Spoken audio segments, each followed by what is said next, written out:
Today I'm going to show you on this 1975 Honda CB750 how to start up nearly any motorcycle in the world, whether it's carbureted or fuel injected. The thing about carbureted motorcycles that you need to know right now, which is this one, that's the old style of how they used to fuel engines. Nowadays it's all the cool fuel injection, so there's a couple steps like the choke and the fuel petcock on this one that you won't have on the new motorcycles. But that is okay. This is like me teaching you how to drive on a manual, and if you end up in an automatic, you'll just not have to do some things. It's far better than learning on an automatic or learning on a fuel injected and then showing up to a carbureted bike and not knowing a couple extra steps. It's also on the other side here, you'll see this is one of the few bikes in the world that has both an electric start and a kickstart on it. So we're going to show you electric starting, we're going to show you kick starting, and an emergency start option if you just cannot get the bike started those other two ways. After this video, you will know how to start up nearly any motorcycle in the world, except for some like probably really old obscure ones. So let's start off by showing you how to start this motorcycle in the most old-fashioned way, which is going to be with the Kickstarter. The Kickstart and the electric start button that's on the handlebars are all going to have a very, very similar, if not identical, startup procedure. It's only the bump start option, the emergency start option, that has one little difference. So these both apply to the kickstart and to the electric start. We'll just try them out. First off, we need to put the key in the ignition. This just turns the bike on. This connects the battery to everything else. Well, most everything else, actually, except one thing. But, you know, whether it's the brake lights, the gauges, the lights, everything just gets started up except for the coils. So let's put in our key here. Mine is down here. A lot of ignitions, most, are up here in this region, somewhere right around here. Mine isn't. Mine is down here. So we're going to put it in, and we're going to turn that to the on position. Now the key won't come out, obviously, and you can see we've got the gauge turning on, and we've got the oil light on because there's no oil pressure because the engine isn't on. Now we've got all but the coils on, like I said. So what the coils are the things that provide power to the spark plugs that really turn on the engine. You can maybe see them up there. It's what these wires run up to under the tank are the coils. Now the coils get pretty hot, so you don't want to just like leave them on and all that stuff unless you're actually riding the bike and get some air over them. But essentially everything but the engine can start right now until we turn the kill switch to the run position. Now there's power to the coils. Now if we press the starter button or if we kick it over, the engine can actually turn on. We're going to leave that off for a minute now that we've explained the electronics, because there's a couple other things I want to do and I don't just need to heat up the coils. Now, we need fuel to get to the engine. So we're going to take our fuel and we're going to turn that to the on position. You can see that I've got off here. I've got reserve, which is when I need the, last little bit of fuel before I can get to a gas station if I run out. But down here, you see it says on. We're going to turn it from off, this is off here, to on. Now we've got fuel coming down this line into the carburetor sitting in these bowls. Great. If this bike was cold, I would be turning this choke on and starting it like that. All you need to know is that you would start with this choke on. It lets the bike, in a way, idle with a higher RPM. It's not really the reason, it's just the result. But it lets the bike start up when it's cold. We'd turn the choke on, we would turn the bike on, it would idle high. We'd do that for maybe 30 seconds to a minute, slowly turning it off, and then just turning it off and running with it off. You never want to run with the choke on. The choke is always off when you're actually riding the bike. It's just to do cold starts. The bike isn't cold, so we're not using the choke, but that's the choke explained. On fuel-injected motorcycles, there is no choke, and there's rarely ever the fuel line either, the fuel petcock here. So these two steps won't apply to most fuel-injected motorcycles. And we now are going to turn on the kill switch, or turn it into the run position, so now we've got power to the coils. The last thing we need to do, see how we have an oil light? Well, right now, thankfully I have a center stand, so my wheel is actually off the ground, but we are still in gear. Now, if I was on my side stand, which is this guy there, and I was to press that starter button, it would turn the wheel, and it would try to kick it out from under me, because the engine is still connected to the rear wheel via the chain, via the clutch, all that. So we are going to put the bike into neutral, which is half up from the bottom. And now you can see we've got a neutral light on here and a neutral light on there as well. And we can even double check that if we want by spinning the wheel. Clearly, the bike is in neutral. So what did I say? I was doing the kickstart first. All we're going to do for the kickstart is we're going to pull this out like this. That's just a hinge, right? Just tucks it away. Now you can use it. And here is where the force is. What we're going to want to do is we're going to want to kick down on this really hard, and that's going to force the engine to turn over, to cycle all the pistons and everything, and get the engine running that way. So we're going to kick it over.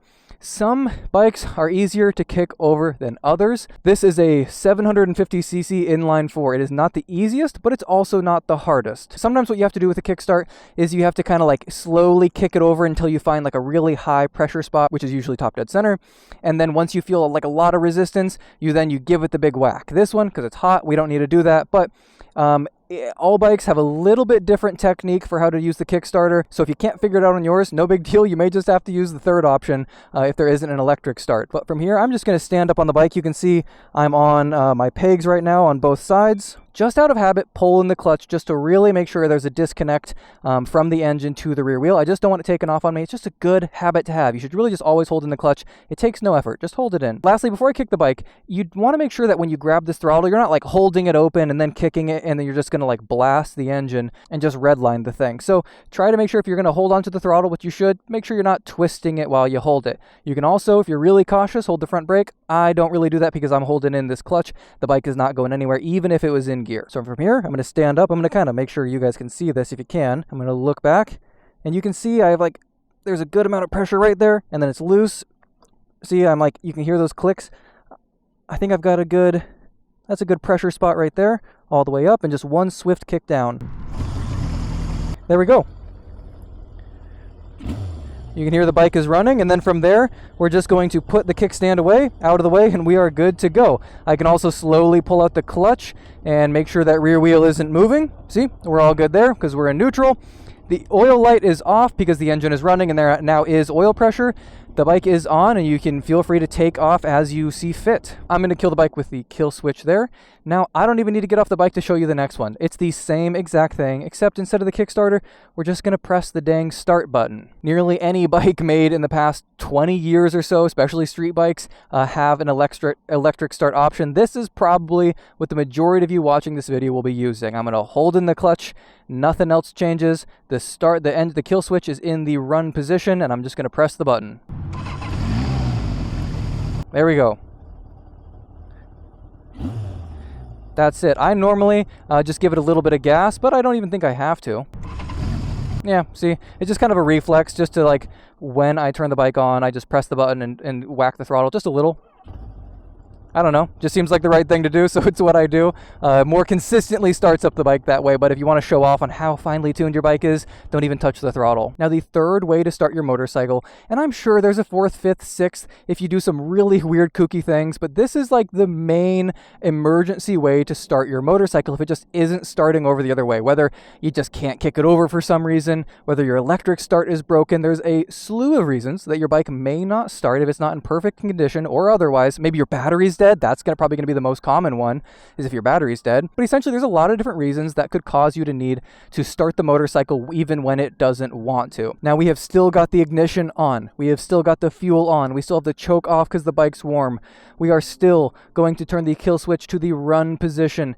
The only thing that changes for this option is we must put the bike in gear, because what we're going to do is it's kind of like kickstarting it, where we're going to use the rear wheel and we're going to push the whole bike on the ground with the clutch in, holding the disconnection from the rear wheel to the engine, and then we're going to dump that clutch, and that's going to force that rear wheel via the chain to kind of kickstart the bike and forcefully move the engine over. It's not going to hurt anything. You're fine. I mean, I'm not liable, but I have no problem doing it 100 different times. I have no concerns that it's going to be hurting my bike, at least. But that is what we're going to do. So what we have to do, like I said, is we're going to take it off this center stand that's keeping the wheel floating. So let's do that now.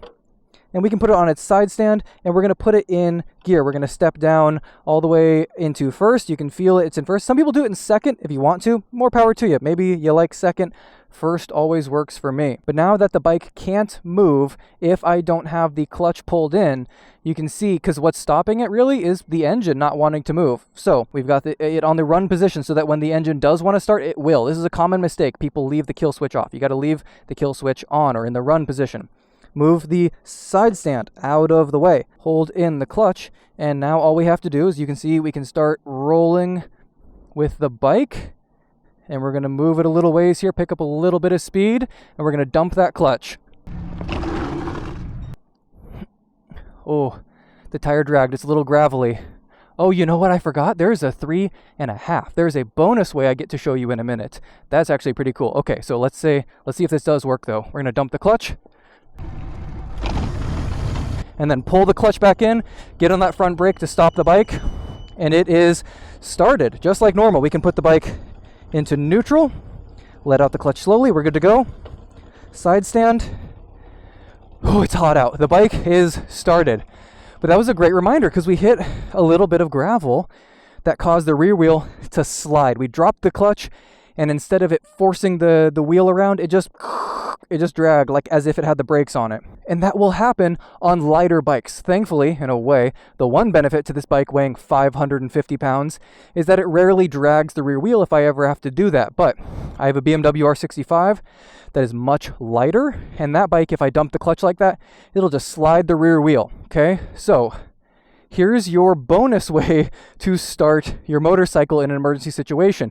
It's the same thing, but what we're going to do is as we hold in the clutch, sorry, it's like 90 degrees out right now and I'm pushing around a 500-pound bike. We're going to hold in the clutch and we're going to jump on the bike as it's moving, and then we're going to sit down. And what that's going to do is force weight onto that rear wheel right as we dump the clutch, and making sure that it sticks on the ground and that we can get it to turn the engine over. Let's see here. Off the center stand, off the side stand, in first gear, kill switch set to the run position.